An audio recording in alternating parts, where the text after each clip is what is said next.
Hello everyone. Workout 2 of the week. Also a circuit workout. So to go through that again, 2 groups. Okay, group 1's gonna have 4 exercises, group 2's gonna have 4 exercises. You're gonna run through group 1, exercise 1, exercise 2, exercise 3, exercise 4, go back to the top, do that 4 times. So that's 16 exercises in one group. All right, 45 seconds each exercise. Okay, obviously try and keep your rest to a minimum, but we don't want to sacrifice form and technique. It's far more important than speed. Okay, so for today, group 1, we're going to have an isometric hold push-up. So we're going to hold at the top, we're going to hold in the middle, we're going to hold at the bottom. All right, for a count of 5. You're going to have an isometric squat hold. Okay, so you're going to hold that for the whole 45 seconds if you can. Windshield wiper abs, and then just standard old basic burpees, everybody's favorite. All right, so for our isometric holds. Okay, so same idea as always. When you get in your plank or push-up position, hands underneath your shoulders, spread them out wide, get those fingers out wide. Okay, both hands get them underneath your shoulders, pushing through mid-hand.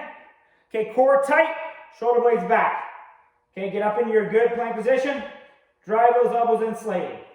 Okay, to create that torque, so we're utilizing the force through our whole body, not individual pieces. Okay, so what you're going to do is you're going to hold for a count of 5 at the top, then middle, then the bottom. So 1, 2, 3, 4, 5. 1, 2, 3, 4, 5. Inch off the ground. 1, 2, 3, 4, 5. Explode up. Ready? 1, 2, 3, 4, 5. 1, 2, 3, 4, 5. 1, 2, 3, 4, 5. Explode. Okay, so if you're going to do it on your knees, same idea. Get into that good plank position. We don't want our butt way up. We don't want our hips way down. Okay, so get in a good core tight, shoulder blades back. Same idea, hands underneath. Okay, gonna get underneath there. So 1, 2, 3, 4, 5. 1, 2, 3, 4, 5. 1, 2, 3, 4, 5. Drive. Okay, so we really want to focus on that explosion up as well. Next one, isometric squat holds. Okay, you're gonna get into your squat position. Everybody's distance is a little bit different, so more of a comfort thing. So I go shoulder width apart, toes slightly pointed out. I push my big toe down, my back heel down. I create that mid-foot pressure, okay? All right, and then core tight, shoulder blades back. I go with my hands out. So this would be where I'm holding, okay? If you feel yourself, so core tight, shoulder blades. If you feel yourself leaning forward, come up a little bit. Okay, I'd rather you stay up a little bit higher, knowing that your trunk is upright, good technique, than going lower and losing that lock between your shoulder blades and also putting pressure on your lower back. Okay, so core tight, shoulder blades back. You know that? And you're just gonna hold this. Good. You're gonna hold for as long as you can, ideally 45 seconds. But again, just take a look in the camera when you're doing it. If you take yourself, to be able to see roughly where you are. But core tight, shoulder blades back. Once you lose that lock, come up a little bit. Okay, so, oh yeah, just with the squats again, once you get your feet, big toe locked in, back heel locked in, create that torque, drive your knees out slightly, right? The reason we do that is so we don't have that cave in. You'll feel the foot pressure get really tight and locked in. All right, and then your knees are gonna track over your toes or slightly out. We want to avoid this. All right, and that's avoid it from foot pressure. And then when you get your feet locked in, I always say you're on dinner plates. You kind of shimmy, get those feet really locked in, mid-foot pressure. Drive those knees out slightly. Okay, you'll feel the tightness once you get your feet locked in. Big toe, back heel. Drive those knees out slightly. You'll feel that added stability. Okay, it'll be a lot harder to knock off. Okay, so that is your squat hold. Next is your windshield wiper abs. Everybody's favorite. You're gonna come up and go over. Touch those heels down, come up. Touch those heels down, come up. Touch those heels down. Okay? Now, if that's too easy, you can come up a little bit here. Touch down, touch down, touch down, touch down. So you will feel there's an added pressure on that core. There's more strain on that core. So this is the ideal. If you can do it, get in the middle of your mat. Heels to the outside of the mat, up and over. Heels to the outside of the mat, up and over. Okay, if you can do that, that's the ideal. If not, same idea, just laying on your back. right? Try and keep that core engaged the whole time. Core, and when I say core engaged, I mean core tight. Okay, so that's your up and over for your windshield wipers. Next is your burpees, pretty standard. We've probably all done them. We just probably all love them. So you're gonna jump up, down into your push-up position, hands underneath your shoulders, core tight, drive up, down. Okay, so if you're gonna go to your knees, this is how it's done, up, down to your knees. Remember, create that good straight line. Push up, back up, okay? So burpees, that's group one. So we had isometric isometric hold push-ups where you're holding at the top, middle, and bottom for 5 seconds each. Isometric squat holds, windshield wiper abs, and burpees. Okay, so that's group one. Group two, opposite hand, opposite foot planks, wall sits, leg raises, and then fast feet for a count of 5, down to our chest and back up. All right, so opposite hand, opposite foot planks. This one's a tougher one. If you can't do it, I'll show you an alternative you can do. But again, same idea. Hands underneath your shoulders. Core tight. Get those hands spread out wide. Core tight, shoulder blades back. All right, creating that stability. Drive those elbows in slightly. Get in your good plank position. Now, I go a little wide with my feet. They're just outside shoulder width. All right, and that allows me to go opposite hand, opposite foot. Opposite hand, opposite foot.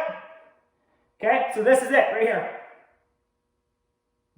Little movement there. Okay, so the big thing with your feet too, where a lot of people fail, is when you're pushing, you can't see my foot, but when I'm pushing down in, I'm making sure that all of my toes are touching, right? So I have my foot slightly turned, similar to anyone who's ever, boxed or thrown that kick, is where you're gonna torque and you're gonna create that full toe pressure down, and that gives you more ground and explosion to drive through. The same idea happens with your opposite hand foot. If you go just on your big toe, where most people do, where they go straight and the pressure basically is on the inside of your foot, you're gonna cave in. Okay, so you can't really see. I'll try and show you what I mean. You can see here how I'm pushing right through. You can kind of see without looking at my shorts. You can kind of see that my full toe pressure is down. All of them are down. It's not like this where you see a lot of people where they're just on the big toe and then they're going to flop in. So it'll create more stability for you because you have more grounded, if that makes any sense, as opposed to straight on. Okay, so again, hands underneath your shoulders, core tight, shoulder blades back, get those hands set out wide, and then feet a little bit outside of shoulder width, but get all those toes driving down into the mat. Okay, so when you go opposite hand, opposite foot, you'll feel an added stability than you would if you're on your big toe. Because when you're on your big toe, think it, you got one piece of platform, you got all of it if you're driving the side of your foot down in. Okay, so opposite, opposite. Now, if you can't do that, totally fine. Get in your plank. All right, same idea. Hands spread out wide, underneath your shoulders, core tight, shoulder blades back. You're gonna go one hand, other hand, one foot, other foot, and repeat. So it's called around the world. So you're gonna go hand, hand, foot, foot. All right, and just keep repeating that. Obviously, the goal is to do opposite hand, opposite foot. Even if you could do a couple of them, then you have to go to around the world, totally fine. Okay, next one is a wall sit. So I'm gonna go back over here. All right, so you're gonna get down into that wall sit, 90 degrees. Okay, you're gonna hold it. That's it. Keep that trunk upright. You don't want to be sitting forward. All right, big chest, upright. Now, if you want to lift one leg, you can do that. Bring your other leg to the midline of your body. 1, 2, 3, 4, 5, 6, 7, 8, 9, 10. 1, 2, 3, 4, 5, 6, 7, 8, 9, 10. So the big thing is bring that opposite foot to the midline. If you keep it out wide and try and lift the foot, you're going to fall over. Okay? So if you're going to lift a leg, totally fine. Bring it to the midline of the body. All right, leg raises. So leg raises. Okay, so here, all right, this is the ideal.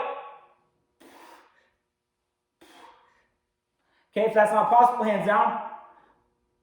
Okay, now if that's not possible, on your back, really engage that core though. If you're gonna lay on your back, really pull that core and engage it tight, tight. It's like somebody's gonna punch you in the stomach. Okay, core tight. All right, get slow. You'll notice that no matter whether I do the hard one or the slightly easier ones, I try and put the same force into it, the same muscles engaged, the same idea that I would approach it with the harder one I do with the easy one, right? Because the goal is to progress. So you got to know the muscles you're utilizing. You got to know how to engage them. Okay, so you have some options there for the leg raises. Now, last one. Fast feet down to your chest, back up. So you're going to do a count of 5. 1, 2, 3, 4, 5. Down. Back up. 1, 2, 3, 4, 5. Down. Back up. 1, 2, 3, 4, 5. Down. Back up. Okay, nothing really special about that. Quick feet for a count of 5. Down to your chest, back up. Okay, so group 2. With opposite hand, opposite foot planks, you can't do that. You can do the around the world planks. Wall sits. If you want, you can lift a leg for a count of 10, switch. Leg raises, gave you some alternatives there for leg raises. And then fast feet for a count of 5 down your chest and back up. Okay, so if you have any questions, let me know.